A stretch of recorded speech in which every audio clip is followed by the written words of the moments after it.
Çətinlik labüddür, həyatın qaydasıdır. Özünü öldür, qaça bilməyəcəksən. Bir şeydən ki, qaça bilməyəcəksən, oyla gəl, keçin. Gəl ona doğru yollar tap, doğru yanaşmalar tap və ona qalib ol, ondan üstün ol, aciz olma, çətinlik sənə qələbə çalmasın, heç nə ümumiyyətlə sənə qələbə çalmasın. Bəli, azalda bilərsən, necə? Pis rəftarları azalt, çətinliyin azalsın. Bu qədər sadə. Səhvləri azalt, günahları azalt, çətinliklərini də azalsın. Bəzən azaltmaq olmur, necə deyim, bəzilərini eləmirik, hərdən ayağımız büdürür, onda nə deyir? Onda da istiğfar elə, üzrxahlıq elə, peşmançılıq hissi keçir, o da xeylisini azaldacaq. 1. Günah eləmə. 2. Elədinsə, məsələn, 10 günah eləyirdin, yaxşı 5-ini tərk elədin, 5-i qalıb. Elədinsə, dərhal istiğfar elə, üzrxahlıq elə. Üzrxahlıq halı yaxşı haldır. Dikbaşlıq pis haldır. Üzrxahlıq elə Allahla öz arında. Üzrxahlıq da bir xeyli çətinlikləri götürür sənin həyatından. Bundan sonra da qalanlar var, bəli. Sən günah da eləməsən, üzrxahlıq da eləsən, yenə də sənin həyatında bir sıra çətinliklər qalacaq. O qalanlarla nə edəsən? O qalanları da Allahın hədiyyəsi kimi qəbul edəsən. Mələklər gəlir, deyir adama hədislərdə var, ürək-dirək verir, sən onları eşitməsən də qəlbə bir aramlıq verir. Pıçıldayır sən qulağa ki, döz, səbr elə, narahat olma, Allah hidayət eləyir. Hərdən bəzən hiss eləyirik. Mənə bir dostumuz danışırdı, bəzi hadisələr olmuşdu, çətinliyə düşmüşdü. Demək istəmirəm necə. Ruhanidir. Deyirdi ki, Allah kömək oldu, onu hiss elədim. Yoxsa mən dözə bilməzdim. Mümkün deyildi. Mümkün deyildi də mənim dözməyim. Allah kömək elədi, bu çətinlikləri mən dözdüm. İndi baxıram təzədən deyirəm, o necə, hansı güc idi məndə o. Nə idi? Allahın elə bir qəlbimə aramlıq bəxş eləməsi nəticəsində bu mərhələni adlaya bildim, keçə bildim. Bəli, biz düz yanaşarıqsa Allah da fəaliyyətsiz deyil. Bəlanı verən yanında səbir də verir, aramlıq da verir. O təmizlənmək üçün, ələğu itirməmək üçün, müvazinəti itirməmək üçün nə qədər mələk ordusu var, qəlbə aramlıq bəxş eləyir. Və bütün bunlar maraqlı oyundur, maraqlı əyləncədir. Bunsuz yaşamağın mənası yoxdur. Həmişə ümid və qorxu arasında ol. Bəla da başa gələndə demə, mən pis adamam, Allahın gözündən düşdüm. Dərhal belə demə. Hərdən yersiz özümüzü qınamağımız da var. Denən ki, mən çətinlik məkanında, çətinlik yurdunda yaşayıram. Adam yetkinliyə çatandan başa düşsün ki, mən yaşadığım yerin adı çətinlik yurdudur. Belə ki, qapını açdım, girdim dünyaya, üstündə yazdım ki, çətinlik diyarıdır bura.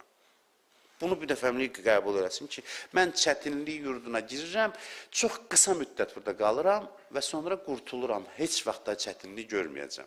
Heç vaxt. La xavfun aleyhim və lahum yahsanun. Nə bir qorxu var, nə bir kədər. Mən qısa bir müddət çətinliklə dolu bir evdə qalıram, sonra gedirəm elə bir yerə ki, heç vaxt çətinlik görməyəcəm. Bir saniyə belə, bir an belə. Bax, adam bu düşüncə ilə yaşasa, məktəbə daxil olan adam nədir? Deyir, dərs oxumağa gəlmişəm. İdman zalına daxil olan adam nədir? Deyir ki, idman eləməyə gəlmişəm. Dünyaya daxil olan adam birinci növbədə bulmuş, mən çətinlik çəkməyə gəlmişəm. Başa düşürsünüz? Bizim hərdən gileylərimiz buna bənzir ki, idman zalına daxil olursa, bu deyirlər ki, bu daş qaldır. Qəribə deyirlər, sən gəlmirsən burada daş qaldırmağa. Nədən şikayətlənirsən? Ya məktəbə gedir, müəllimə deyir, dərs oxuyor, qəribə yerdir bura. Deyirlər, qəribə yer deyil, bu yerin adı budur, məktəb. Qəribə deyil, bunun xüsusiyyəti budur. Hərdən bizim gileylərimiz bu gülməli bir şəkil alır. Bir çətinlik yerinə, çətinlik yurduna qədəm qoyur, deyir ki, çətindir, bu niyə görə belə oldu? Sən əvvəldən deyirlər ki, ləqəd xələqnəl insan fi kəbət. Biz insanı çətinlikdə yaratdıq. Sənə elan ediblər, qapının üstünə yazıblar. Yazıblarsa gileylənməyə nə ehtiyac var? Nə üçün gileylənməlidir insan? Dünya çətinlik məskənidir. Hamı üçün. Çox üzr istəyirəm. Bu ifadələr bəlkə də minbərdən demək yaxşı deyil. Amma bəzən də başqa çarə qalmır. Bizim dilimizdə belə söz var, mama uşağıdır bu. Hərdən biz mama uşağı kimi yaşayır. 50 yaşımız var, amma mama uşağıyıq hələ. Adam mama uşağı olmaz. Adam biraz müstəqil olar, şəxsiyyət olar, güclü olar, möhkəm olar. Hər şeydən şikayətlənmək, hər şeydən zarımaq, hər şeyi şişirtmək. Əli əleyhissalamın sözüdür, buyurur ki, mən azumə siğarəl məsaib ibtəlahullah bikibari. Yaxud da bikibari. Deyir ki, hər kim kiçik çətinlikləri böyüdərsə, Allah böyüklərə mübtəla eləyər. Sənə xırda çətinliyi verib, şişirdirsən ki, bu nə həyatdır filan, onda deyir, həyat sən neynir, aparır ondan ağıra ki, buna şükür eləyəsən. Deyəsən, o nə dərd deyildi ki, mən şişirtmişdim. Allah deyir, kiçik çətinliklər çıxanda böyütmə onları ki, böyüklərə düşməyəsən. Kiçik çətinliklərin adını qoy ki, xırda məsələdir, düzələr şükür Allaha, yaxşı, nə olub ki? Bunu biraz diliyi məcbur elə bu sözü deməyə. Mən keçmişdə demişəm, adam var, çox demişəm, Ramazan ayı xütbələrində. Valla salam verməyə peşmansan. Deyəcəksən ki, kaş mən buna salam verməzdim, ağzını açır şikayətlə, bir tər yaşayırıq da, adı yaşamaqdırsa bunun nəyər, filan şeydir, həyat belədir, filandır. Adam deyir ki, mən qələt elədim, sənə salam verdim. Kaş mən səndən, çünki o yoluxdurur adamda. Dilə çevrəvizdə elə adamlarla oturun və yaxud da bir pozitiv insanlar olsun. O mənada yox ki, problemlərə təslim, aciz adam, şükür Allah'a, o mənada yox. Problemlərlə mübarizə aparan, onları həll eləyən, eyni zamanda təbii qəbul eləyən.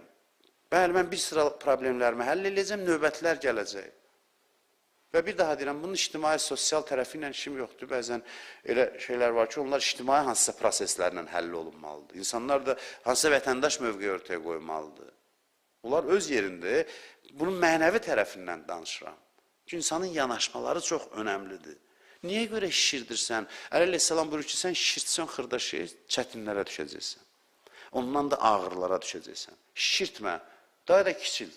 Problemi kiçiltdirən ki, problemim var, Allahım ondan böyüdür, mən də ortadayam, meydandayam. İnşallah Allah mənə kömək eləyəcək, problemimi həll eləyəcək. Bunu bir dənə dilin çönsün, denən, çanın çıxmasın bunu deməyə. Bir kəlmə denən, bu şəkildə yanaş, onda görəcəksən ki, sən demə, o qədər də çətin deyilmiş. Çətinlik yurdur, amma sənin yanaşmaların çətinlikləri asanlaşdıra bilir. Asanlaşdıra bilir. Yoxsa ki, insan bərabərdir çətinlik, insan bərabərdir sıxıntı. Sənin adı insan qoyan gündən, sənə insan mahiyyəti verən gündən sənin içində, bir daha deyirəm, yüzlərlə istək toqquşur. İstəklər də toqquşmağa başlayanda mütləq birinə çatacaqsan, birinə çatmayacaqsan və o sənə əziyyət verəcək. Vəssalam. Bu da bir müvəqqəti bir müddətdir, ucalma müddətidir. Ondan sonra bitir, o da bitir. O da bitir. Əbədiyyət qarşısında sıfırdır bizim yaşadığımız müddət dünyada. Biz əbədi var olacaq. O ilə müqayisədə 100 il sıfırdır. Ümumiyyətlə, əbədiyyətlə müqayisədə hər şey sıfırdır da. Əbədiyyət və neçə il. Neçə il artıq, yəni heç nə. Boşluq, sıfır. Mərdcəsinə insan gərək davransın. Allah ki, bizə düşmən deyil, əksinə ərhəmər rahimindir. Dostdur, dostların ən yaxşısıdır. Başdan ayağa bütün varlığı bizim sevgimizlə doludur. Sevgisi bəzən neymət vermək şəklində olur, bəzən nəyisə almaq şəklində olur. Bəzən tutur əlində vermir, deyir olmaz, bu sevgidir, bunu başa düşmək lazım. Başa düşmək lazımdır ki, verməməyə başqa səbəbi yoxdur. Nə bəndəsində nə azıbla paxıllıq eləyir, nə xəsislik eləyir, niyə görə? Deyir, xəzinələr mənim əlimdədir, mən də səni sevirəm, qüdrətim də hər şeyə çatır, amma vermirəm. Deməli, sevgisi bundadır. Sevgisi, məhəbbəti bu şəkildə təzahür eləyir. Allahın sevgisini duymaq biraz hünər istəyirsiniz, niyə? Allahın sevgisi ana sevgisi deyil. Quran açasan deyir ki, sizə qurban olaram, sizi çox istəyirəm, nə yaxşı siz bəndələr, belə demir. Baxırsan, bəzən Quran ayələrinin sərt üzü var. Şəkili sərtdir, amma o sərtliyin içində sevgini tapasan. Bilirsiniz, şəffaf deyil Allahın sevgisi. Deyim, mənim bəndən bu işi görmə, əzaba düçar olacaqsan. Deyəsən ki, bax, sevgisi, məhəbbəti buradadır. Eləmə, yanarsan. Bunun içində sevgini duymursunuz siz. Sevgi budur. Barmaq silkələmək deyir, Allah bəndəsinə barmaq silkələmir, xəbər verir. Xəbər verir. Elə bir ki, gedirik, bir də yoldan qayıdır. Saxlayır maşını, deyir, ehtiyatlı ol, orada bir döngə var, oradan aşa bilərsən. Biz deyirsən, mən niyə təhdid elədin? Bu təhdiddir, bu xəbərdir. Xəbər verir sənə.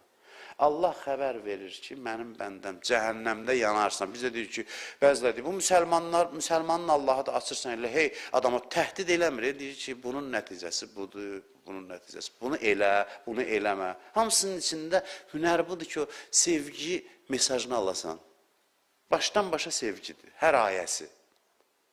Hərdən deyir ki, filan şey yiyin, filan şey eləyin, filan yer. Deyirsən ki, o boyda əzəmətdə Allah işin buraxıb, xırdalığınaca mənlə danışır. Deyir, filan şey eləyəndə filan eləyin, filan şey.